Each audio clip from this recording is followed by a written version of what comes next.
Bridge City Radio.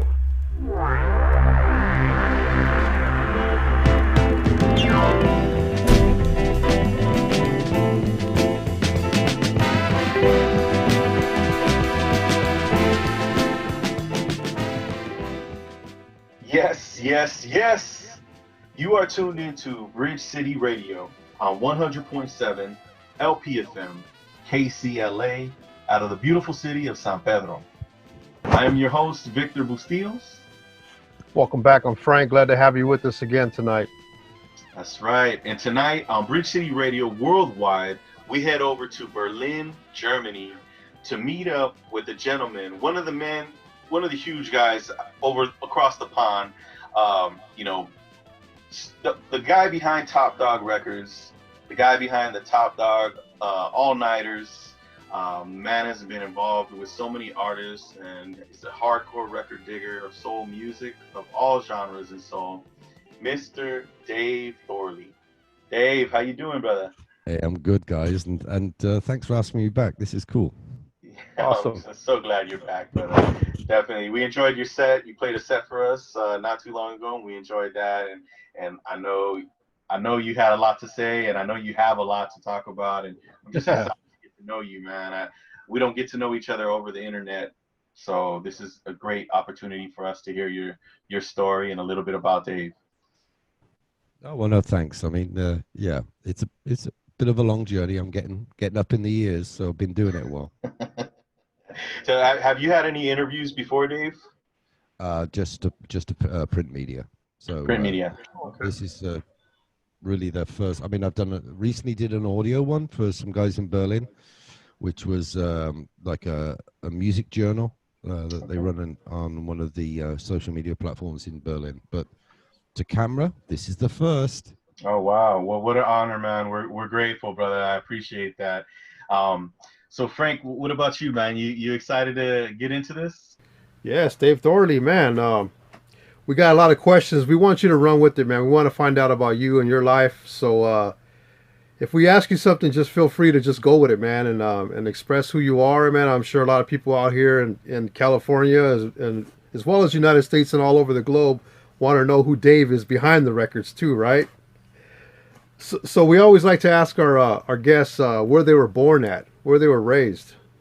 Yeah, so born in the UK, and most of my early years didn't travel outside the country really until my sort of my late teens, and then by that time I'd already got the soul bug, and then I started to do the thing about coming to the States and exploring, trying to find stuff, So, brought up into a, pretty average sort of middle-class family.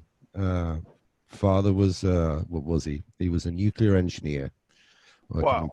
Well, that sounds grand, but he was working in power stations. And, so lived in a, sort of more industrial type of towns and stuff. So, average, nothing, at that point, nothing particularly exciting or different from the guy next door. What kind of music did your pops and your moms listen to? Well, actually, because my father was military and he got to travel, jazz actually. Oh wow! Oh, But, nice. but real old school jazz. I'm talking like Paradiso Rooftop Orchestra, Glenn Miller, what you'd sort of expect for sort of 40s and 50s people in Europe. Right. But there were as you do when your kids start going through their records, and oh, who the hell is this guy Fats Waller and stuff like that. Wow. So you'd pull out some slightly more deep stuff in there, but the rest of it, most of his jazz was pretty classic stuff you would expect to find. Did you enjoy that music as a kid? Oh yeah, I mean, because jazz at that time had a sense of humor. A lot of the lyric stuff there would be humorous songs, and it was exciting. It was enjoyable. It was different because everything I would be hearing before sort of the late 60s would be the usual Motown would get played on the radio. We had an interesting situation in the UK where we had no local radios. We had it dominated by state radio, which is really known as the BBC. and there was one pop channel. And then at night, when you were young, you used to tune into the pirate stations. And they were the ones that literally were set up on ships that were outside the 12-mile sea zone. So they were outside British waters, which meant they could then transmit back into the UK.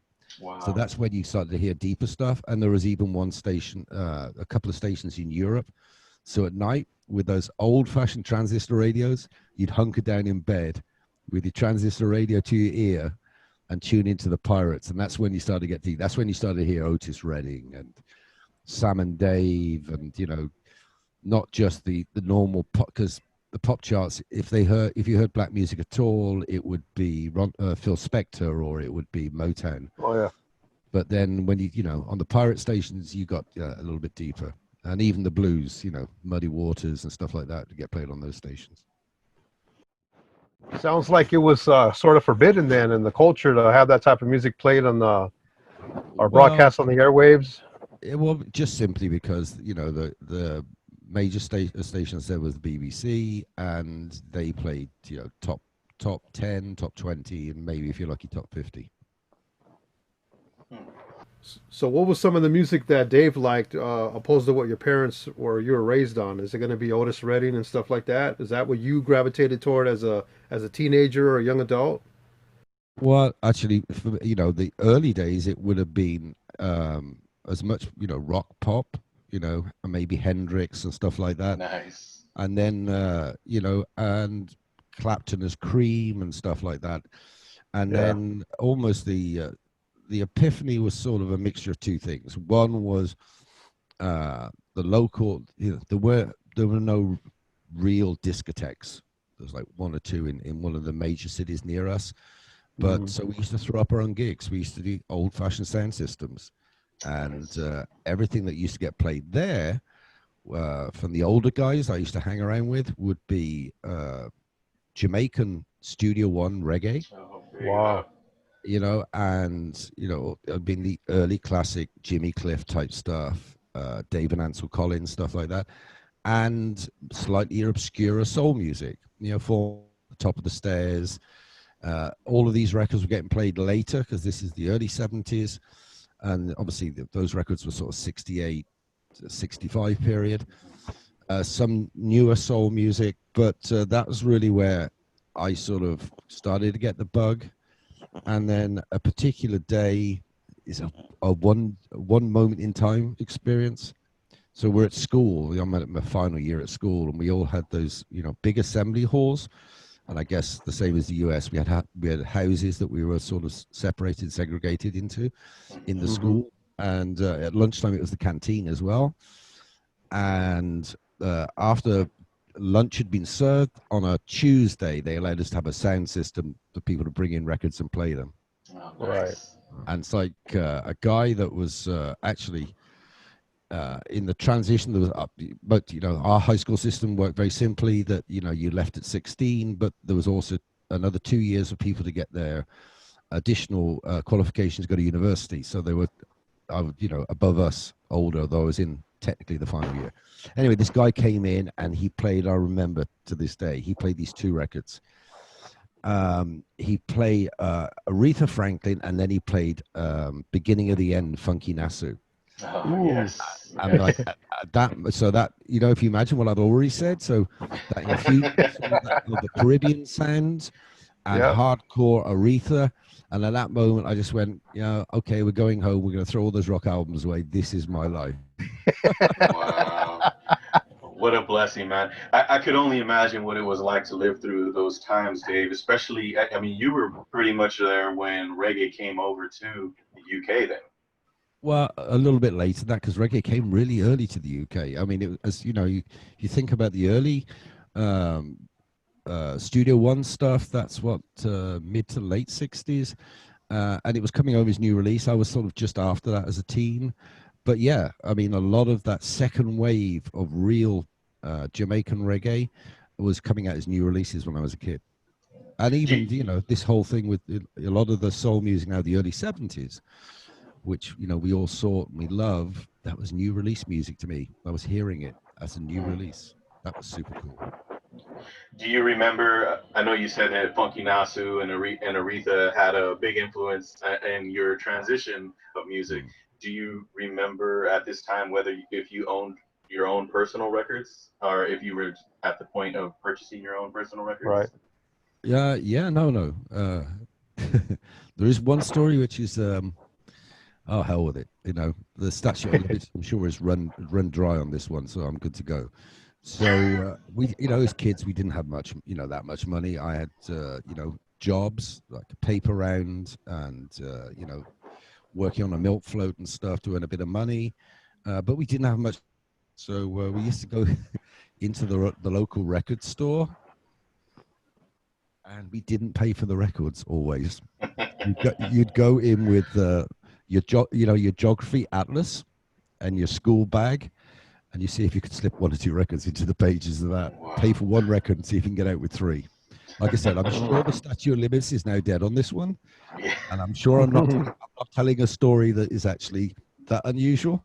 Just most of us don't always admit to it. But you know, you got the whole point was you love this music so much you got records by any method possible. You know, Right. that's the baseline story to that one.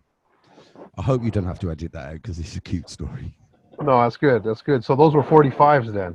Yeah, OD 45s. I did no time for those big floppy things. So were they expensive out there, or were they all imports, or was it local No, artists? no, no. So a lot of the larger labels, so Motown, Stax, Atco, and all those had distribution deals or had their own labels in Europe as well. So those would transfer across, and you could buy European copies. Occasionally, you'd find a smaller label thing did a license deal, and that would appear on, you know, another label. You know, you've got to remember in the early 70s, labels like Mercury, Polydor actually had true black music departments, and so the people in the US would be then promoting back to the European counterparts of their labels, saying this particular record's doing real well in the US, and they decide whether they then put it out in Europe. So some of the majors, you know, labels that you guys know well, also, as I said, like Mercury and Polydor, there would be, you know, music of black origin on those labels as well. Hmm. Imported records were really an exotic for us. So there were a handful of what we would call import shops. We actually called them import shops. They were mainly clustered around maybe London, Birmingham, Manchester. There'd be, you know, one or two in each of those cities. London, maybe a few more. And then we had cutout stores where literally records of the last 5 or 10 years, you know, that hadn't sold, just the same cutout system as you have there. Some enterprising person in the UK would buy a shipment of them, and they would appear in cutout stores. So every now and then you might find some really obscure records from Detroit or somewhere in a cutout store. What was your? I'm curious to know, Dave. What was your attire like back then? How did you dress, bro? It was an evolution of the sort of mod skinhead thing, you know. Nice. So, you know, Levi's, you know, 501s or 509s, good old fashioned Dr. Martens DMs. Oh yeah. You know, really beautifully made, very traditional leather shoes. They were sort of hip to have those. Wow. You know, leather soled, hand stitched shoes. If you clothes was another, you know, big burden on your budget. So you had to decide whether you dress super sharp or whether you dressed, you know, not so well, but you bought a whole bunch of records instead. So it was that sort of thing, you know.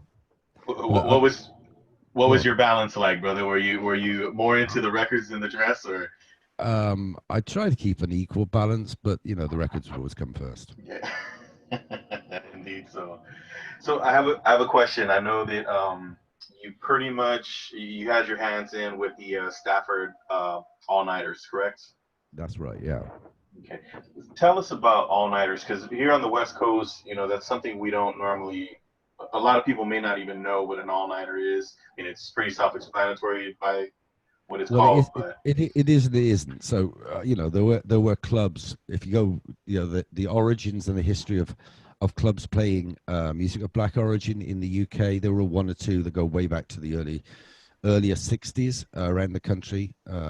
Famed clubs like the Flamingo in London, and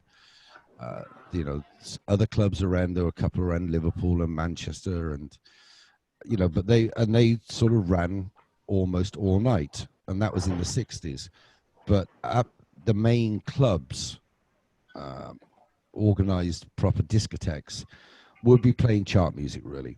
And so people started to create their own events more and more. And by the early to mid 70s, there were one or two noted all-night events where people traveled from all over the country weekly to these places, because the DJs there were playing records, really, obscure records that you couldn't hear them unless you went to these clubs.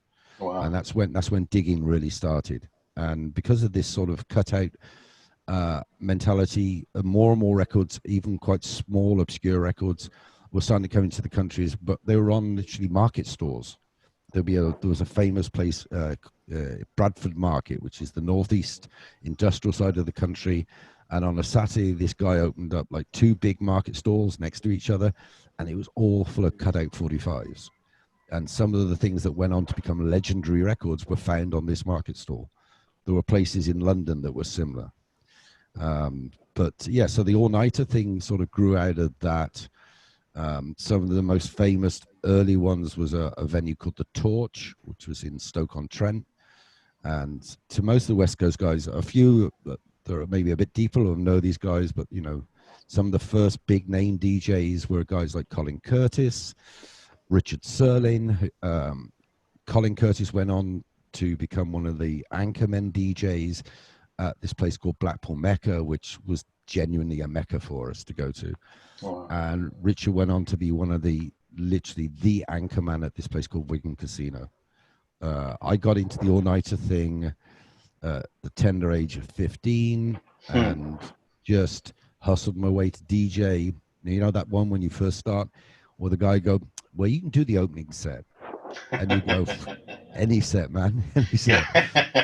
And so I sort of dropped a needle in an all-night situation, just sort of about 16 at this all-nighter called Yate, and hustled my way through that all-nighter till it closed sort of, whatever that was, 5 or 6 years later.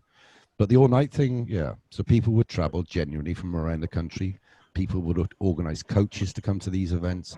They had the elite DJs, not that I was, but playing the main sets. These were elite DJs who had the rarest records, the hardest to find records. Each DJ would have very much a unique set of records that were his own, and he was known by those records. Somebody would say, let's take a simple example, The Difference. There'd be one DJ would have that, and he'd be the only one exclusively playing that record. And if you wanted to hear it, you went to whatever the all-nighter was he was playing. And then the all-nighters were all night, and we don't hide from that over here. We acknowledge it. There was a drug culture that goes with staying up all night. And nowadays, when you talk to the house people around Europe, most of them acknowledge that these soul clubs were almost the forerunner of what is now the house scene. It was very similar. Music being played for long periods, a certain drug culture, up tempo dance music, and Wow. they can look back and go, yeah, we see this is the source of what we do today. They acknowledge the whole early soul all-nighter scene as being the forerunner, and particularly once disco arrived, because those beats are so close to, or house is an evolution of disco. So they acknowledge very strongly that the soul scene is the forerunner of the house scene in Europe. Very interesting. So that sort of in a quick potted version explains the all-nighter scene. There's a lot more to it than that, but I always had a question I wanted to ask someone that grew up over there like yourself. I'm 40. I think I'm 48. I kind of lose track when you get in your late 40s. But my dad always played in bands, and I could kind of remember this a little bit. But in here in the United States, we mentioned like Motown, and you mentioned other labels, Stax, that like how around the world people were looking for these records, even more rare stuff. But something that took in place here, which is, I guess they know known as a British invasion, with groups like the Zombies, the Moody Blues, the Rascals. There's so many of them. Were those groups considered the real deal over there? Because when they came into the States, they literally changed everything. The way music was recorded, the way groups were formed. It has, their revolutionary aspect. So the Beatles generally were a revolutionary group. They initially, the Beatles and the Stones initially, as we all know now, were just doing covers actually of quite often Chicago Electric Blues, but just rocking them up a bit. But as those bands evolved, I mean, I have friends now that are musicians in Detroit that said they remember when Sergeant Pepper came out, and they actually asked the record label if they'd send them an advance copy of the album. And a good friend of mine, a dear friend of mine, McKinley Jackson, who lives in Detroit, he's a producer, arranger. He was already super, well known by that time, working with Motown and working with Brian and Eddie Holland. But he said, we remember when that album came out, we got an advance copy, and there was like maybe 30 musicians. I mean, these would have been probably members of the Funk Brothers. We're talking like the cream of Detroit musicians sitting around listening to Sergeant Pepper, going, "How the do they do that? How did how did they get that loop echo sound?" Yep. So those groups were as important, I think, worldwide, and they had an early impact. But then, because rock music in the UK or in Europe initially had looked to the US for its inspiration, even as it evolved, there were still great innovators coming to and adding to that. So the arrival of Hendrix in Europe, we all know now that he was major schooled by groups like the Isley Brothers, going on the road with them, or with playing with Little Richard's band, and his formative years were actually much longer than sometimes people realize, going almost back to the late 50s. But by the time he arrived in Europe, he was, the finished article. And, he brought then to UK rock or European rock music, which was by that time dominating the world, another dimension where they all went, wow, man, how the hell does he do that? How does he bridge the way that he bridges, that sort of thing? And how does he use a slider in the way that he's using a slider, and then the wah-wah pedal and the slider, and he's messing with it with his guitar amp at the same, it's all that stuff, that technical stuff, So the reality is, although the British invasion is seen as a game changer, there was a lot of mimicking of what was already happening in Chicago. And then as the British scene started to dominate, it was still taking its cues at times from individual American artists that became part of the same scene, Okay. Yeah. Was that a sort of detailed answer, maybe? Yeah, I was just wondering if you guys, I was wondering because, like, if you guys thought it was too pop out there. Because over here, man, it basically literally changed everything. I remember in the 70s when I was a kid, that music was like, it changed everything over here. And there was jealousy. There was jealousy from the artists over here because it was coming from overseas, and it was, everybody wanted to be down with those guys, man. Everybody wanted to go over there and learn from them and stuff. And I just remember as a kid having them records, man. I still have them.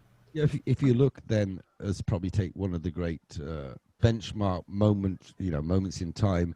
If you look at Woodstock, Woodstock had probably in reality an equal share of American and UK invasion artists on the bill, and that showed a very good timeline, marking the timeline where it had evolved actually in reality together. There's always this, people want to pigeonhole everything. But, you look back at the film now and you realize that they were all on the same page. They're actually all one community by that time. Right. So, Dave, I know you had mentioned a little bit about Chicago and Detroit. So, and I know you spent some time in Detroit, as we have spoke before. What can you tell us about that? Well, the Detroit thing was an evolution of me just initially trying to get to the US. So some of the more enterprising us DJs, sort of, we had our suppliers, as such, record dealers. But you know, we wanted to go and find this stuff for ourselves. We wanted to go and meet the people if we could that made the music. We had little or no money, so in those days, it would be try and get there on no budget in the easiest way possible. And so it would be there were way back in the 70s budget airlines running across the Atlantic. One particular company called Freddie Laker, and I can't remember the actual sum of money, but it was like a super cheap ticket, and that would get you to New York. And then you get to New York, and your next thing was, how do you get beyond that? We couldn't afford internal flights, couldn't afford car hire, so you went Greyhound. That's right. That's so right. You head out of New York, Port Authority or somewhere on a Greyhound bus, and you go to these legendary cities you'd heard about. And so one lovely story, which sort of defines that whole experience for me. Greyhound busing it, I can't remember now, whatever it was, 24 hours or something maybe, into Memphis. And I arrive at Memphis station at midnight. Now you can imagine Memphis bus transit at midnight. No. Let's say it's a colorful place. What year is this now? Oh, this is 70s, 70, mid 70s. Wow. Hardcore. And so it's a colorful place. It's the land of the hookers and pimps at that time of night. And I'm, this guy's stepping off off a bus, with a bag, looking lost, dazed, and I'm a target. Come on, you know this, and I'm for real. This lady of the night walked up to me and went, hey, honey, start a conversation. And she looked at me, she went, honey, you don't want to be here. And I went, yeah, you're probably right. I said, anywhere I can, because nothing was planned. We had no cell phones. You can't go ahead and book ahead. Yeah. You'd have to then go and literally just walk into hotel lobbies and say you've got a room for the night. That's it. And she went, I'm going to make sure you're good. You come with me. So she took me sort of round to a flop house, just around the corner. And she went up to the desk guy and went, this is my friend from England. I want you to give him a room and take care of him. Wow. And she went, I'll come back tomorrow when I finish work and we'll have breakfast. And she came back, and this to this day is just the saddest story in the world. I don't know her name. Wow. To this day. Anyway, whatever it cost me, probably back in those days, $3 maybe for the night or something like that. And we had breakfast, and I talked to her about the city, and in those days, you used to go to a city, you used to open up a Yellow Pages and use the Yellow Pages to find what record stores or recording studios to go to.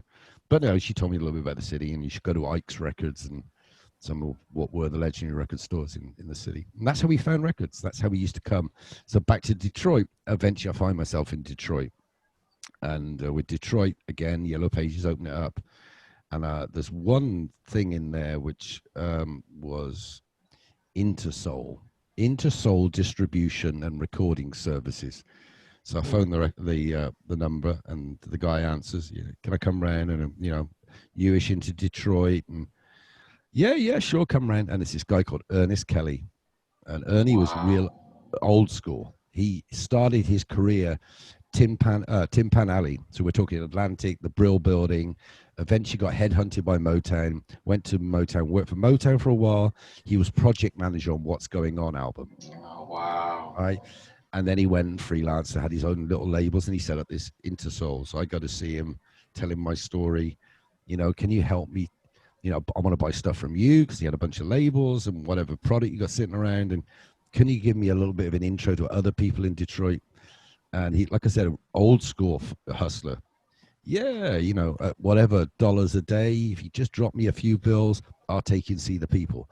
He did. He gave me intros to other players in Detroit. And Ernie became for the rest of our lives, friends. He passed about, 5 or 6 years ago from prostate cancer. But to the day that he passed, he was a great friend and old school hustler. I just can't say that enough, because we all know those guys from back then. He was the one that would, if you had bills, you carried them in your top pocket so people could actually see them. because it told people, other people, you had money. So you'd walk through the door. This guy's a player. He's got bills. You know, all Nice. those little tricks that hustlers used to do. Yeah. This was Ernie. I loved him to bits. Loved him to bits. So that's how I got my intro into places like Detroit and similar stories. Then, you know, you'd be in Detroit and somebody go, "Where are you going next?" "I'm going to Memphis. Or I'm going to Jackson, you know, Mississippi." You know, that extended family thing, which is an American thing, which is actually people that aren't even cousins. They call them their cousin, you know, because they're brothers 3 removed of actually their cousin. Yeah. But so then somebody will go, "I've got a cousin that lives in Jackson.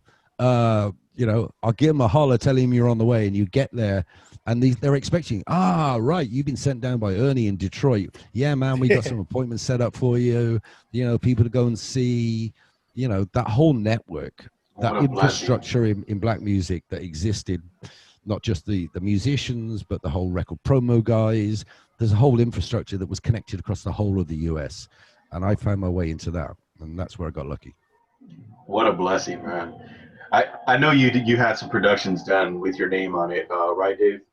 Yeah, I mean, that was a spin-off of that whole record digging thing. You know, after a time, and you get good at it, you know what to do, you know what questions to ask every time you're with somebody.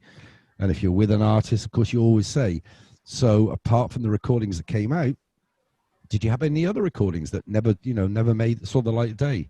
Got any, unissued tapes, master tapes or whatever? And every now and then a guy will go, "Actually, yeah, there was a couple of tracks that we didn't use on the album." Or, "Yeah, there was a thing that we recorded, but we really didn't have the money to get it done. And maybe I've still got a master tape in the basement," or something like that.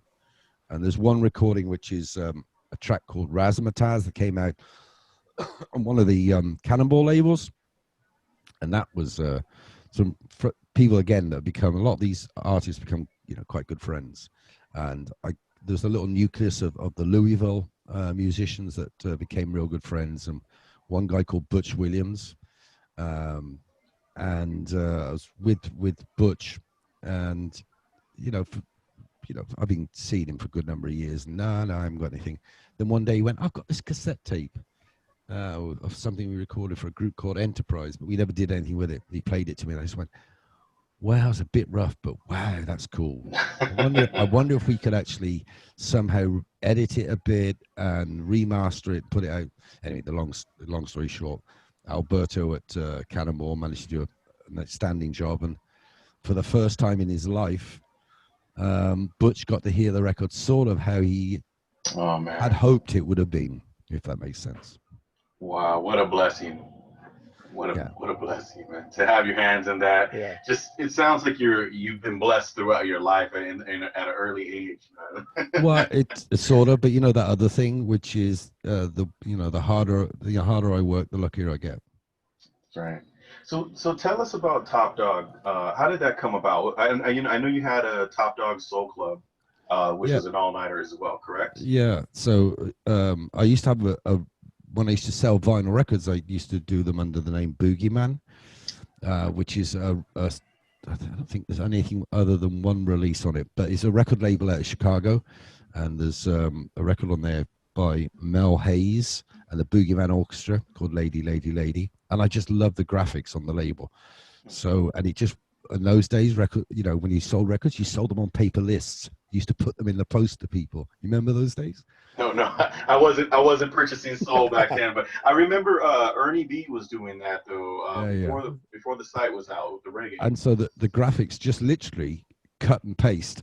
I mean, so when I mean cut and paste, I mean actually physically cut and paste. So you'd have a photocopy. You'd have a photocopy of the label.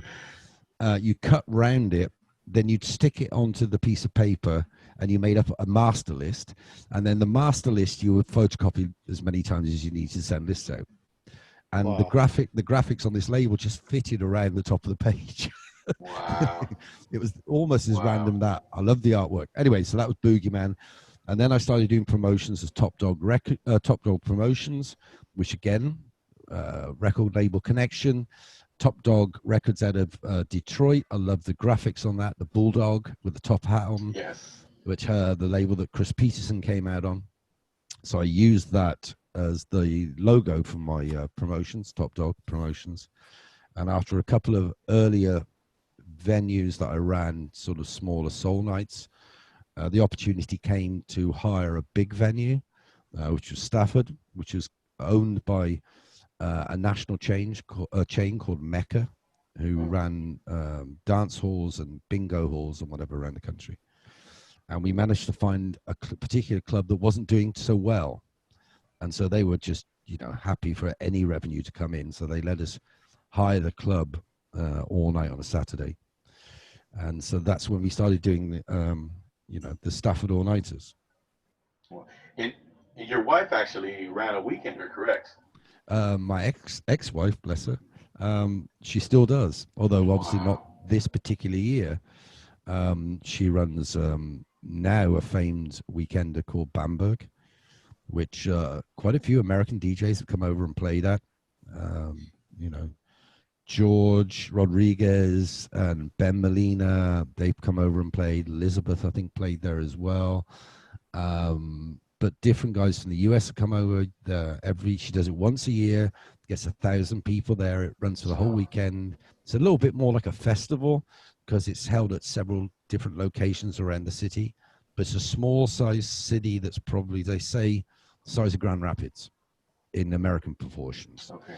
So you could walk across downtown. So it's perfect for doing a little festival. People can walk from one venue to the next. They can get hotels in the city center and be not far from the venue. Anyway, it's a beautiful, super ancient university city with timber structured buildings, buildings that are literally built out the river. I mean, as romantic as you want it to be, this is. Wow. Anyway, and she's been running it, and the first couple, made a loss. I think it was like event 4. After the 4th year, she started breaking to profit. But she's always, got a lot of heart for the girls. She's always run these events, and she takes hardly any profit out. If they make good money at the weekend, then she'll give DJs more, or she'll put some money aside to get an even bigger name to come in next year and pay all the costs and stuff. So it's really done for the love rather than as a commercial thing. Nice. Frank, you got anything you want to ask? What kind of music are the DJs playing over there at those events? This is just the same as any event around the world that is sort of related to the rarer collecting things. So there's one main room which tends to play mainly funk and 60s, northern soul or beat soul, and then a smaller off room which is now become the famed modern room, which is playing 70s through to 80s boogie and even a bit of soulful house thrown in there as well. And so it's not that different to things like the Seattle Weekender, which a lot of the guys on the West Coast will know well. Emerald City Soul Club, a bit, like the events that they hold there, but a European version. Okay. Did you play any sports, Dave, or any instruments? No, that's all. You know how every DJ nowadays, a DJ producer promote, thing. Not me. I play records. That's it. That's your sport, right? Sport, yeah. Until I took up smoking too much. As a kid, in school the options were soccer or rugby, which I mean most Americans do know, but rugby is the closest to American football. It's got one of those funny shaped balls, and you run with it. So I did, and I was better at that than soccer. Really, maybe my eye coordination wasn't good enough. And actually, I was also a long distance runner. Oh wow! I've always been quite a slight person, as I am, and so that tends to lead you to duration running. So I used to do that. But as I said, the good life, cigarettes, discos, DJing, smoking, sort of killed that off a bit. You always go by Dave Thorley, even in your younger days, or did you have a nickname? Yeah. I've never been a DJ this or DJ that. No, I'm Dave Thorley. That's it. That's it. It says what it does on the can. I love it, man. I'm enjoying the stories, Dave. I really am. I think you're a phenomenal person, bro, and it's a blessing to be able to spend this time with you right now, for real. So thank you. Yeah. No, it's been a pleasure. And before, I guess we're sort of coming towards the end of the interview. But before we get out here because this is primarily West Coast. A big shout out to all my friends on the West Coast. From I always sort of think of it is because it's connected, sort of West Coast. So from Texas all the way up to Seattle. So Hector and the guys, San Antonio, big heart to them. Ruben Molina, who is a pathfinder for all of us. As old as I am, without the lead from Ruben, I may have some of the sweet soul stuff might have passed me by. So, big up to Ruben and all the guys in LA. Actually, the East LA guys, they've been doing it, before anybody knew they were doing it. That thing. And then Rene and the Oakland crew, they're special to me. I do love them, and I love going over to the Bay Area weekend. Mike Soretsky and all those guys, they're all genuine family. And then finally, we get to the top of the West Coast, Seattle, Emerald City Soul Club, where it started to be in the last few years a sort of once a year coming together of the West Coast. And it's always fun to go up and play there as well. But, the West Coast is special to me. Outside my still number one city, got upset a few people on the West Coast, but my number one city is still Detroit. Always will be. The D, my place. And that's all good, man. It's all good. You know what? Music is amazing, bro. It brings so many people together, and it just brings out so many feelings. And we're all entitled to love what we love, man. That's what I love about music. It's just such a blessing. It really is. Dave, I know you know a lot of people out here on the West Coast. I know you know a lot of people around the world. Comparing the UK to Berlin, what's the scene differential there? So the UK is the scene part of the UK is. I suppose it's getting on in years. It's maturing, and the people in the main that populate it are getting up in their years. So it's maybe starting to get to a point where it looks back at itself as much as looking forward. That's not a bad thing. That's just it's just a maturity thing. Across Europe, the audience is probably nearly a generation younger. So there's, more hunger to keep on finding things new and be, a little bit more adventurous in what gets played. I do love playing across Europe. Berlin itself is a little bit unique. In so many ways, it's a unique city. Obviously, it's history. It's been segregated city up until way up till the 90s and the reunification of Germany. It was a sort of almost open city in some respects, and it's the capital of house music here. I mean, electronic music, it dominates the city. It's also a city, literally, per head of capita, there are more DJs in Berlin than any other city in the world. Oh, wow. I mean, to every person here is a DJ or Wow. wants to be a DJ. But then there's enough clubs here almost to support that. I mean, there are, most cities will have one or two well-known clubs. This one has probably 50. And then underneath that, another 100 or 200 clubs. They're just, and these clubs come down to almost bar-sized clubs. But, the music industry in Berlin, what they call music tourism, brings $3 billion a year into the city. Oh, man. It's that much of a dynamic. That's huge. Right now, the city is genuinely hurting because of Corona. There are sizable numbers of people out of work. People that used to work security, that used to work behind the bars, DJs, mixers, producers. It's that strong an element of the city. It's really hurting this city real bad at the moment. But the music scene here, so I run an event in Berlin of my own called Disco 30, or for the odd German speaker in America, Disco Dreisek. And I came to Berlin and I thought, well, it's a dance music city. How do I sort of sit alongside that but play what I want to play? So this particular night takes the evolution of what the guys here would recognize as dance soul. So from the birth of disco, so that sort of 74, 75 timeline, and then the 30 years brings it right through to soulful house music. So the Frankie Knuckles type of sound. And I run that night here. But there is a strong old school rare soul thing run by a good friend of mine, Mark Forrest, who runs Hip City, and he's been running that for maybe nearly 30 years here. And that's, I mean, really, you know, keeping heart and keeping it strong for that sort of collective music. Mark's the man. He's done an amazing job and is still running it all these years later. Give us a run through, Dave. Give us a run through, if you can, of some of the genres that you collect. Because I know you love soul, but I know you do play house as well, correct? Yeah, I mean, no, I mean, I've sold an entire collection at least once in my life, and you know, sort of, oh, I'm going to get out of this. So you sell. Well, you think you sold your whole collection, and then about 2 weeks later, you rang your mother's house, and she goes, "What are you doing with all those records in the attic?" And you go, "What records in the attic?" Oh wow! Ah, those records in the attic. Oh well, I guess I'm back in the game again. That sort of thing. But no, my collecting has evolved and matured.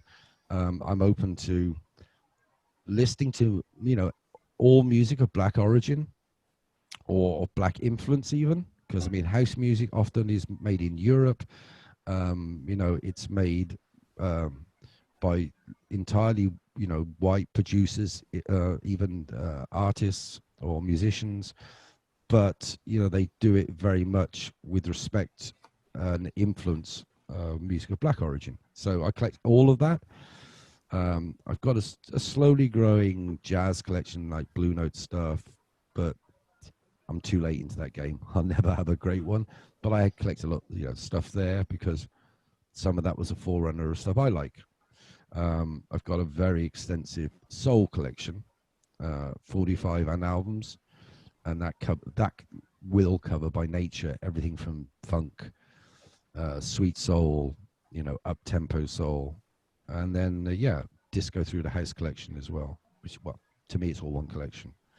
But no, I never stop buying new release stuff. I'm still just as damn stupid as I was when I was a kid. I see a new release and I'm immediately on, is it on Discogs? Can I get it direct from the company? And I'm super lucky. Every now and then, new release stuff gets sent to me by the labels as well. They think I can do something with it. God knows what that is. So you're still DJing gigs then to this day then? No. I still do the clubs. And I do a little radio show, which I do every 3 days a week now. I was doing it every day from the beginning of lockdown, and it started on a Sunday, and I just looked at my workstation and went, okay, with what's sitting on my workstation, can I throw up a radio show? Yep, I can. Using OBS for the stream. You know that story. You know how that works. Oh, yeah. And, you know, threw up one Sunday, a quick show, you know, impromptu, and everybody at the end of it went, oh, that's really good. You should do that again. So I went, okay, then I'll formally start next Monday. Got to the end of the first week and everybody's going, you got to keep going. I'm going, really? And then I foolishly on air went, okay, I'll do this every day, weekday, until lockdown's over.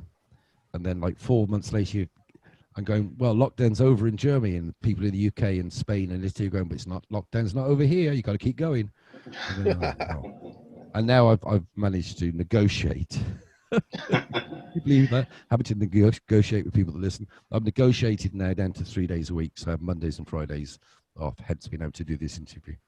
But it's, yeah, it's fun. I enjoy doing it, and that I get to really express my total love. So that in any 2-hour show, I'll play everything from jazz through to house and everything in between. So it gives you an opportunity to share all your music finally, or play actually all your records, right? Yeah, and it gives you a chance to expose some of the listeners that come from one direction or another to other stuff. And that's been the coolest thing. A lot of people have said to me, you know, until I started listening to this, I would never have listened to jazz, or I would never listen to house or whatever. And they go, I'm just now starting to realize what I'd missed. And like I said, you know, all of us, you know, that have a real passion for music of black origin, it's all good. You just got to open your ears to it, really. That's right. Indeed, indeed. Yeah, I love crossing the tracks, man. Quarantine has been a blessing and a curse to so many of us. I always try to look at the bright side of things. But if it wasn't for this time, I wouldn't be staying up late, and I wouldn't be able to catch, crossing the tracks. I wouldn't be able to catch, Miss Goldie on PBS. There's so many lives and stations that are shows that are being played, and your guys, I mean, you're on the opposite time zone as us. When it's bright in the morning for you, it's No, midnight 1 o'clock here. yeah, So yeah. I mean, I sometimes stay up quite, till the early hours here just because I know that maybe Brian Engel from I Milwaukee is love. going to be playing. And, Brian's another kindred spirit to me. He's as eclectic as you like.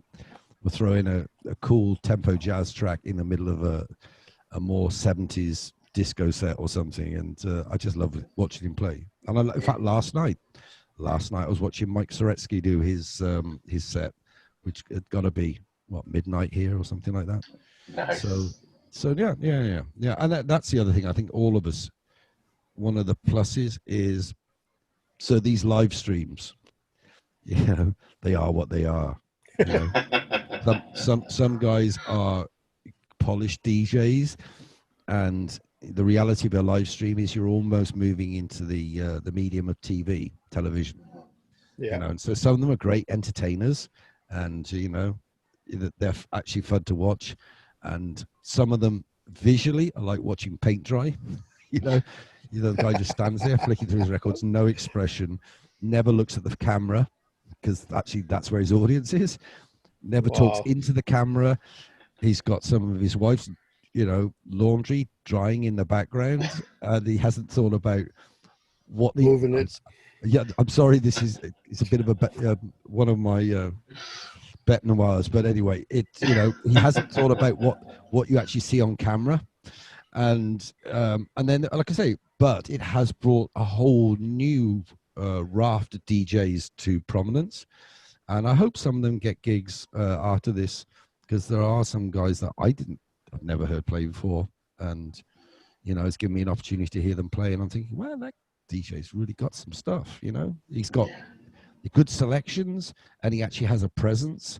He's probably in a club going to be a good DJ. I'm hoping for a creative surge, bro. This Yeah. is this is a lot of free time on so many producers' hands, so many artists' hands. Good time for writing, a good time for production. So I'm hoping that we can see some goodness come out of this in the future. Hey, I mean, we've got one or two political shockwaves to get out of the way, but I'm sure that'll be all good. But Yeah, yeah, yeah. yeah, when we come out of this on the other side, there will be an element of back to the new normal, and that would be good. That means I can go to things like Seattle and Bay Area weekender, but Yes, there'll be some new stuff coming up, and there'll be new music hopefully as well. So yeah, this yeah, is true. good. Dave, we got about 5 minutes left of the show. Okay. And I really, again, I appreciate you giving us your time. And Yeah. I really want to ask you, is there anything that you would like to share, or anything you would like to talk about? Um, is there anything I'd like to talk about? I mean, there's so many artist stories that I could have told, which I would have liked to have told, and maybe on another occasion we'll do an interview maybe with actually a selected set of records that have each one has a story attached to it. Mm, That would be fun. yes, Yeah. yes. But actually, no, actually, other than I, do want to express again that as long as I've been around, the thing that always brings joy to me is playing up against DJs, or playing alongside DJs rather than up against, but playing alongside DJs that I don't normally get a chance to. That's why I, like I said, really love coming and playing in the US. And we're all playing basically the same music, but everybody puts it together differently. So there is a sensibility of the American DJ who has none of the history that we have. So sometimes European DJs are burdened by their own history. So Mm, that, they have to play Northern Soul, or they have to play Modern Soul, or whatever. And then, but I do love listening to American DJs because they play more eclectically. They have no necessarily, genres they have to play in. They play what they like. And so that get them playing next to them, what it brings to me is I sort of go, I can play with more freedom playing here. So Ah, I do Of enjoy course. playing in the States.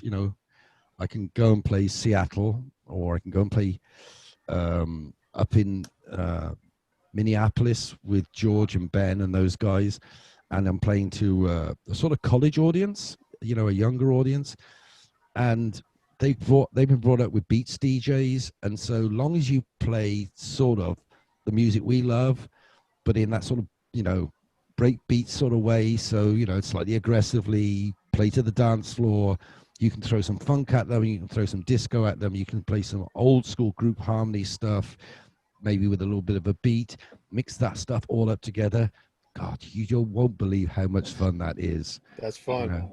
know, rather than having to play all in one channel, which Nah. sometimes happens in Europe, the US. Yeah, that's I've got, true. you should tell I've got so much love for you guys. And the great thing is because we've become a worldwide community, it's become reciprocal both ways, which is cool. exactly. Exactly. Frank, is there anything you want to talk about before we let Dave go? We got Uh, about 3 minutes left. oh well, yeah, most definitely. I'm intrigued by the art behind you, the mural. What is that? Is that something you drew of the girl? No, this is I used to have what in the US you'd know commonly as a corporate job. So I worked for actually an American company. They were the world's largest furniture manufacturer, a company called Steelcase from Grand Rapids. And so I had money once. Now I'm poor with it.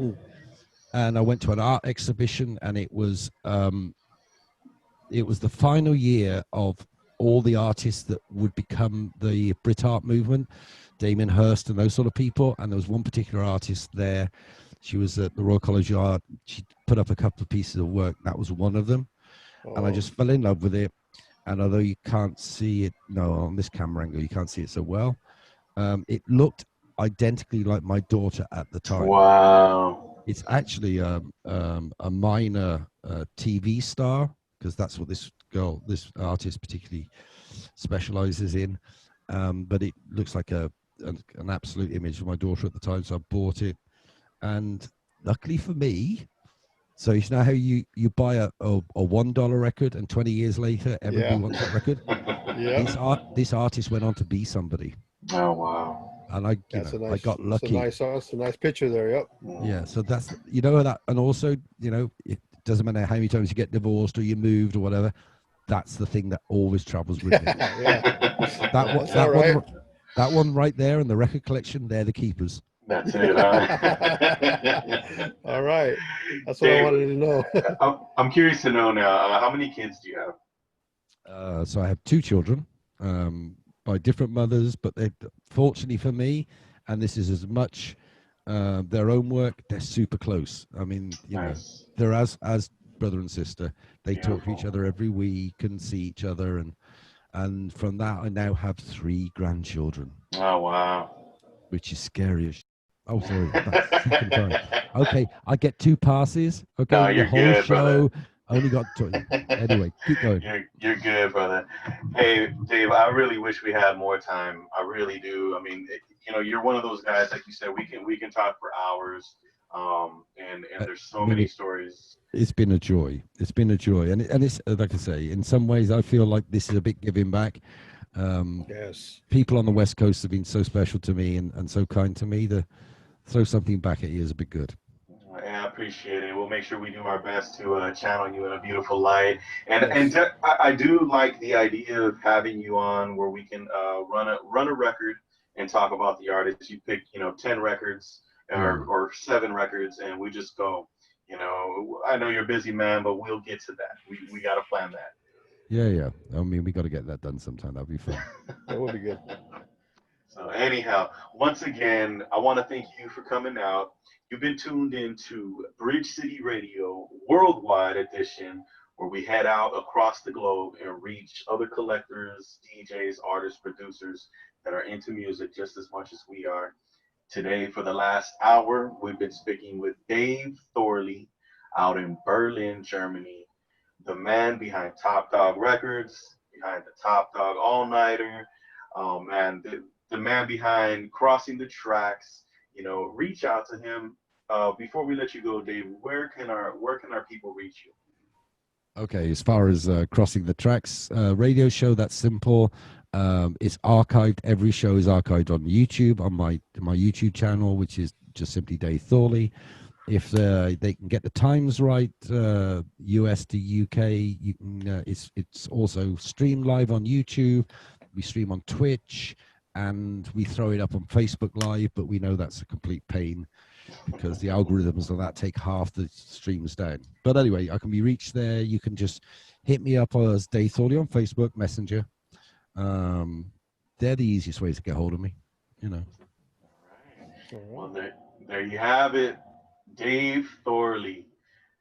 Appreciate you coming out, brother. Yes. Well, and it's been, like I said, once again, it's been a joy to even only virtually spend some time with the West Coast, really. All right. Well, want to thank you guys for tuning in. We hope that you have a wonderful day, a wonderful evening. You have been tuned in with Bridge City Radio on 100.7 LPFM KCLA out of the beautiful city of San Pedro. Hope you guys have a wonderful day.